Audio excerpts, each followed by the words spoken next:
আপনার দিদিমণি যাকে বলছে তুই বোমবাদ স্পেশালিস্ট, তাকে আলিয়ার সর্বোচ্চ বডিতে বসিয়ে দিচ্ছেন। একজন আলিয়ার প্রাক্তন হিসাবে আমাকে সত্যি আমি লজ্জিত। আজকে সংখ্যালঘুরা বঞ্চিত। খ্রিস্টান সমাজের সব থেকে বড় ধর্মীয় উৎসব ক্রিসমাস ডেতে সারা ভারতবর্ষ জুড়ে প্রায় 70-এর অধিক আক্রান্তের শিকার হলো। এই সংখ্যালঘু শব্দটা দক্ষিণ এশিয়ার জন্য একটা আমি মনে করি গালি ছাড়া আর কিছু নয়। পশ্চিমবাংলায় সব থেকে বেশি দলিতদের জন্য আওয়াজ তুলে যদি যে পার্টিটার নাম হচ্ছে সেই আমি যে পার্টি থেকে আমি প্রতিনিধিত্ব করছি, ওয়াকাফের জন্য সব থেকে বেশি আওয়াজ, সব থেকে বেশি মিটিং মিছিল যদি কোনো পার্টি করে থাকে সেটা হচ্ছে আইএসএফ।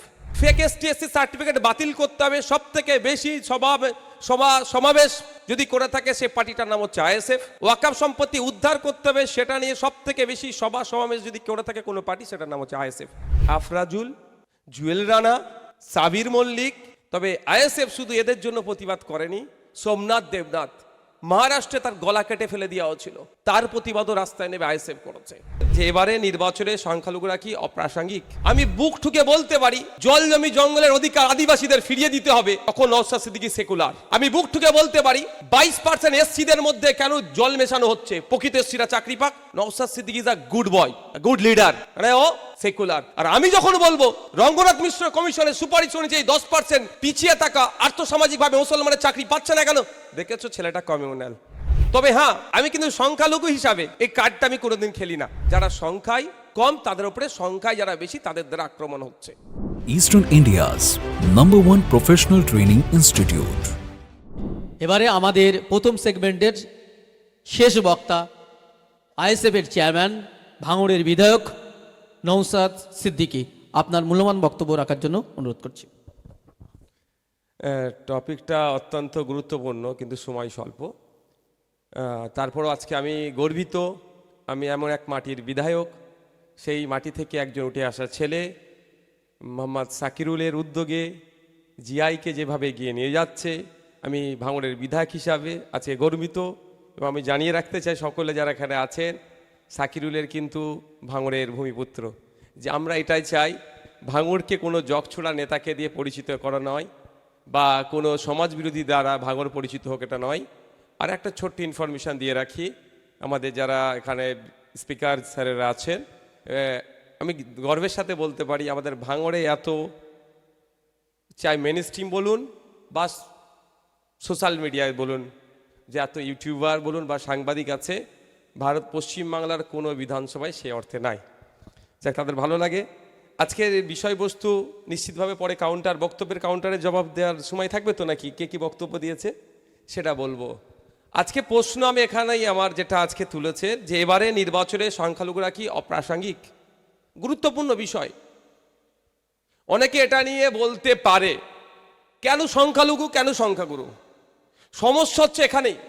আমি বুক ঠুকে বলতে পারি জল জমি জঙ্গলের অধিকার আদিবাসীদের ফিরিয়ে দিতে হবে, তখন নওশাদ সিদ্দিকী সেকুলার। আমি বুক ঠুকে বলতে পারি 22% এসসিদের মধ্যে কেন জল মেশানো হচ্ছে, প্রকৃত এসসিরা চাকরি পাক। Naushad Siddiqui is a good boy, good leader, মানে ও সেকুলার। আর আমি যখন বলবো রঙ্গনাথ মিশ্র কমিশনের সুপারিশ অনুযায়ী 10% পিছিয়ে থাকা আর্থসামাজিকভাবে মুসলমানের চাকরি পাচ্ছে না কেন, দেখেছো ছেলেটা কমিউনাল। আজকে এই প্রসঙ্গে চর্চা করতে হচ্ছে কেন? আজকে আমাকে এই প্রসঙ্গে চর্চা ওই জন্যই করতে হচ্ছে, আজকে সংখ্যালঘুরা বঞ্চিত। তবে ধর্মীয়ভাবে শুধু সংখ্যালঘুরা বঞ্চিত নয়, যারা ভাষাগতভাবে সংখ্যালঘু তারা বঞ্চিত। আর একটা কথা আমি যুক্ত করতে চাই, সংখ্যালঘু মানে এটা নয় শুধু মুসলমান। আমি ঘটনাচক্রে বলে রাখি, মাইনরিটি স্ট্যান্ডিং কমিটির আমি একজন মেম্বার পশ্চিমবঙ্গ বিধানসভার। ওখানে আইএস অফিসাররা এসেছিলেন, একটা আলোচনা চলছিল। আমি জিজ্ঞাসা করেছিলাম যে মুসলমান ছাড়া শিখ, ইসাই, পার্সি বা খ্রিস্টান ছেলে মেয়েদের আপলিফমেন্ট করার জন্য, মেয়েদের বিশেষ করে এম্পাওয়ার করার জন্য কি কি প্রজেক্ট আছে বলুন। সিরিয়াসলি বলছি, সেই সময় যিনি আইএস ছিলেন, সচিব ছিলেন, তিনি ঘামতে শুরু করে দিয়েছিলেন। আমি এরকম পাকাও মেরে বললাম আমার যেটা বিধানসভার স্টাফ, স্যার একটু এসিটা বাড়িয়ে দিন। আমি বলেছিলাম এটা, আমি সেই ছেলে না। আমার প্রশ্ন হচ্ছে এখানে, যখন কেন আজকে একটা সরকারের পরে বিভিন্ন ডিপার্টমেন্ট রাখা হয়, পশ্চিমবাংলা সরকার কিন্তু education department, health department, finance department, আপনার লেবার ডিপার্টমেন্ট, বিভিন্ন ডিপার্টমেন্ট এই জন্যই রাখা হয় যাতে কাজটাকে ভাগ করে সুষ্ঠুতার সাথে সরকারের যেটা ডিউটি সেটা পালন করা। ঠিক একইভাবে তবে হ্যাঁ, আমি কিন্তু সংখ্যালঘু হিসাবে এই কার্ডটা আমি কোনোদিন খেলি না। যদি কেউ সংখ্যালঘু হিসাবে কার্ডটা প্লে করে তার আমি বিরুদ্ধে। সংরক্ষণ নিয়ে অনেক চর্চা আছে, অনেকে সংরক্ষণের বিরুদ্ধে, অনেকে পক্ষে। তবে আমি একটা, বাবা সাহেব আম্বেদকরের পক্ষে। যার যত সংখ্যা বাড়ি তার তত ভাগাদারি। এটা কি সম্ভব? হোক, তাহলে উঠে দেওয়া হোক সংরক্ষণ প্রথা, বাবা সাহেব আম্বেদকর যেটা বলেছিলেন। আজকে সেটা হচ্ছে না। আমার শেষ বক্তা যিনি ছিলেন, এই আমার আগের পূর্বেকার বক্তা তন্ময়বাবু বললেন যে এমপি এমএলএ সংখ্যা বাড়ছে, এটা কোনো অস্বীকার করার জায়গা নেই। কিন্তু তন্ময়বাবু 2011 সালের এমএলএ সংখ্যা আর 2021 সালের এমএলএ সংখ্যাটা শুধু 21-এর বললেন, 11টা তিনি বললেন না। সেটাও পরে যদি সুযোগ দেয় আমাদের, আমি চর্চা করব। আজকের বিষয়বস্তুতে এটা তো আমি গর্বের সাথে বলতে পারি, এটা সবাই আমরা একমত হব যে আমরা ভারতীয়। এটা আমাদের সব থেকে বড় পরিচয়। এর উপর আমাদের পরিচয় নয়, সামাজিক পরিচয় এটা। এবার কেউ ধর্মে বিশ্বাস করে, কেউ ধর্মে বিশ্বাস করে না। এটাও আমি গর্বের সাথে বলি যে আমরা এমন এক দেশে বসবাস করি যেটা আলাদা আইডেন্টিটি নিয়ে, ধর্মীয় পরিচয় নিয়ে মাথা তুলে বাঁচতে পারবো। এবং যে ধর্মকে মানে না, অর্থাৎ সে নিজেকে নাস্তিকতায় বিশ্বাসী বলেও সে মাথা তুলে বাঁচতে পারে। এটা আমাদের গর্বের বিষয়। কিন্তু আমরা একটা জিনিস লক্ষ্য করি যে একটা বিশেষ সম্প্রদায়ের ওপরে আক্রমণ চলতে লাগছিল, তখন পর্যন্ত আমরা চুপ ছিলাম।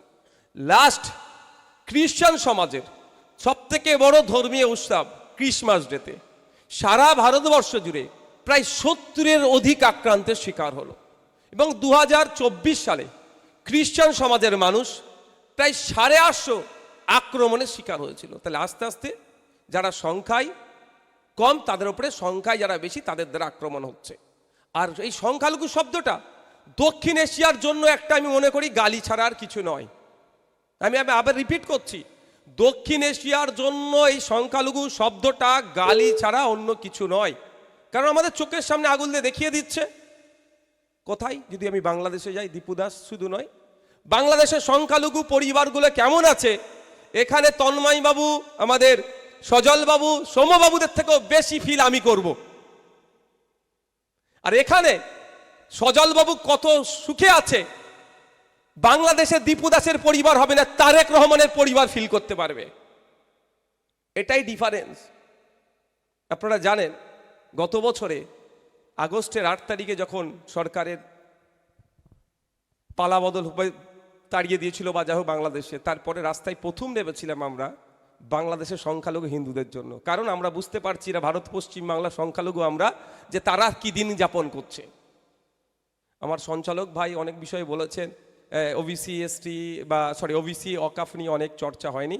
আমি বলতে জ্ঞাতার্থে জানিয়ে রাখি, পশ্চিমবাংলায় সব থেকে বেশি দলিতদের জন্য আওয়াজ তুলে যদি যে পার্টিটার নাম হচ্ছে, সেই আমি যে পার্টি থেকে আমি প্রতিনিধিত্ব করছি। ওয়াকাফের জন্য সব থেকে বেশি আওয়াজ, সব থেকে বেশি মিটিং মিছিল যদি কোনো পার্টি করে থাকে সেটা হচ্ছে ISF. Fake ST SC certificate বাতিল করতে হবে, সব থেকে বেশি সমাবেশ যদি করে থাকে সে পার্টিটার নাম হচ্ছে আইএসএফ। ওয়াকাফ সম্পত্তি উদ্ধার করতে হবে, সেটা নিয়ে সব থেকে বেশি সমাবেশ যদি করে থাকে কোনো পার্টি, সেটার নাম হচ্ছে আইএসএফ। তাহলে আমরা জল জমি জঙ্গলের স্বাভাবিক অধিকার, আজকে 2006-এর ফরেস্ট রাইট অ্যাক্ট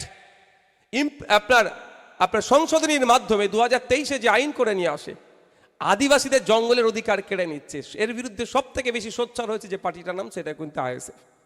সুতরাং সঞ্চালক ভাইকে বলবো একটু বিষয়গুলো একটু এরপরে যখন করবেন দেখে নেবেন। আজকে এখানে দাঁড়িয়ে এই জন্যই বলতে হচ্ছে যে আজকে কোনো একটা জনগোষ্ঠী যদি এগিয়ে নিয়ে আসায়, মেইন স্ট্রিমে নিয়ে আসার জন্য প্রধান দুটো বিষয় হচ্ছে, যেখানে সাব পয়েন্ট দিয়েছিলেন সে চর্চা হয়নি, যদিও সময় স্বল্প বলে সবাই ট্র্যাক ছেড়ে চলে গেছে। কেউ এশিয়া, কেউ আফ্রিকা, কেউ ইরান, ইসরায়েল, অনেকে যাচ্ছে। আমি বাংলার মানুষ, আমি বাংলাতেই সীমাবদ্ধ থাকছি এখন এই মুহূর্তে। যাক, কী হচ্ছিল, সংখ্যালঘু সমাজের রাজনৈতিক ভূমিকা ও প্রতিনিধিত্ব, এটা তো গুরুত্বপূর্ণ একটা বিষয়। একটা সমাজকে যদি এগিয়ে তুলে নিয়ে আসা যায়, যেগুলো গুরুত্বপূর্ণ পরিকাঠামো আছে, গুরুত্বপূর্ণ পিলারগুলোর মধ্যে দুটো একে অপরের সাথে কঠোরভাবে সম্পৃক্ত। একটা হচ্ছে রাজনৈতিক প্রতিনিধিত্ব, দ্বিতীয় হচ্ছে আপনার অর্থনৈতিক অবস্থা। এই দুটো জায়গাতেই তথাগতিত শাসক দল পিছড়ে বর্গের যারা আছে তাদেরকে এস্টাবলিশ হতে দেবে না। এইটাই কারণ ক্যাপটিভ ভোট ব্যাংক হিসাবে, so called captive vote bank হিসাবে এদেরকে সীমাবদ্ধ করে রাখতে চাইছে। তার পরিপ্রেক্ষিতে আমরা আজকে কি দেখছি, লিস্ট বাড়তে যাচ্ছে। আফরাজুল, জুয়েল রানা, সাবির মল্লিক।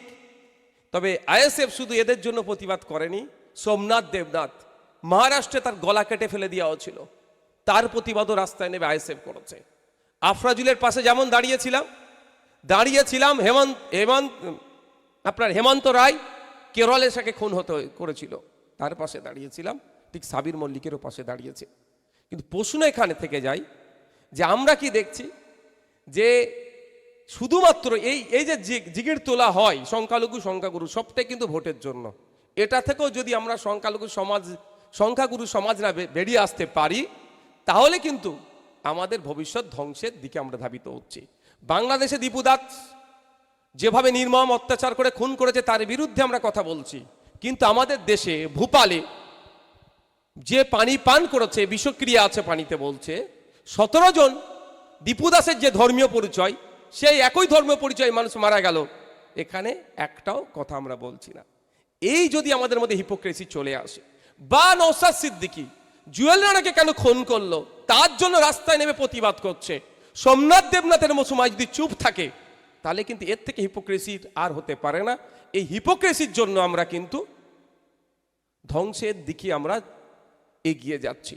তাই আজকের আমি মনে করি এই বিষয়টা খুবই গুরুত্বপূর্ণ বিষয়, শীর্ষক যে আলোচনা হয়েছে এটা আলোচনা হওয়া দরকার। আর সাথে সাথে যেগুলো ইন্ডাস্ট্রির কথা হচ্ছে, হায়ার এডুকেশনের কথা হচ্ছে, আরও যেগুলো এমপ্লয়মেন্টের জেনারেটের কথা হচ্ছে, এই বিষয় নিয়েও আলাদা আলাদা আলোচনা করা যেতে পারে।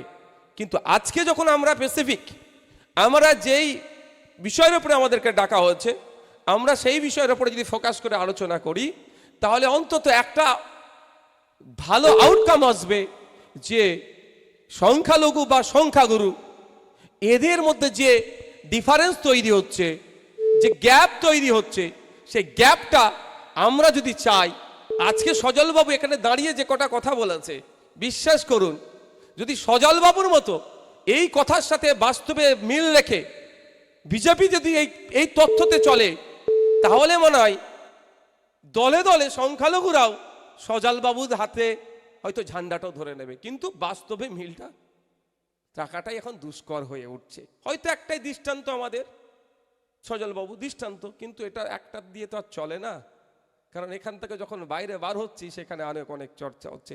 আমি পরে আমাকে সুযোগ দেওয়া হবে তো বক্তব্য কাউন্টার করার জন্য, যে তার বক্তব্য দিয়েছে একটু কাউন্টার করব। তবে আমি না মুখটা প্রচুর চুলকাচ্ছে, না হলে থাকতে পারছি না। আমাদের তন্ময় বাবুকে এমপি এমএলএর সংখ্যা বাড়ছে, আমি সংখ্যায় বিশ্বাসী একদম নয়, আমি কোয়ালিটিতে বিশ্বাসী। আপনি এমএলএ বাড়াচ্ছেন, আপনার দিদিমণি যাকে বলছে তুই বোমবাদ স্পেশালিস্ট, তাকে আলিয়ার সর্বোচ্চ বডিতে বসিয়ে দিচ্ছেন। একজন আলিয়ার প্রাক্তনী হিসাবে আমাকে সত্যি আমি লজ্জিত। আছে আপনার দলের বিধায়ক, আপনার দলে আইপিএস আছে, আপনার দলের পিএইচডি স্কলার আছে, আপনার দলের প্রফেসর আছে যারা আপনার আইনসভার সদস্য, তাদেরকে বসান না। কিন্তু আপনারা কোয়ালিটিকে মেনটেন করেন না, আপনারা কোয়ান্টিটি হিসাবে দেখাতে চাইছেন। কেমন আর একটা উদাহরণ দিচ্ছি, আজকের ডেটে আপনারা গর্ব করে বলেন পশ্চিমবাংলায় সংখ্যালঘুর এত বাচ্চাকে স্কলারশিপ দেওয়া হয় সন্তানদেরকে, কিন্তু কত টাকা পার ডে পাই জানেন আপনারা? কত করে স্কলারশিপ দেওয়া হয়? 1100 না 1200 টাকা, 1500 টাকা স্কলারশিপ, 1500 টাকা এক বছরে 1500 টাকা আমাদের পশ্চিমবাংলার সরকার, আমাদের সরকার স্কলারশিপ দেয় একটা সংখ্যালঘু পরিবারের ছেলের হাতে। পার ডে কত করে হচ্ছে? 3.5 টাকার কাছাকাছি কি 5.5 টাকার কাছাকাছি।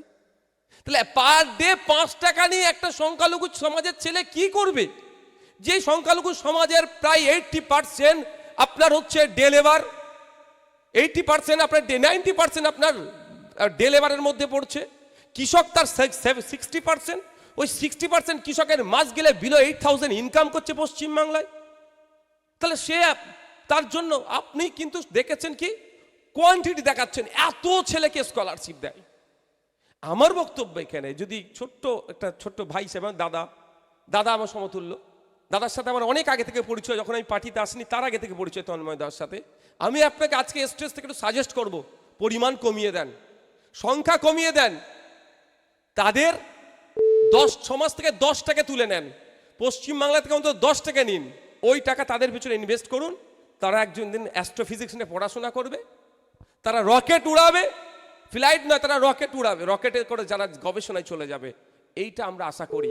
কিন্তু দুর্ভাগ্য এটাই, ভোট আসলে আমরা কোনো কর্পোরেট সংস্থা বা রাজনৈতিক দলের অর্থে পরিচালিত নই।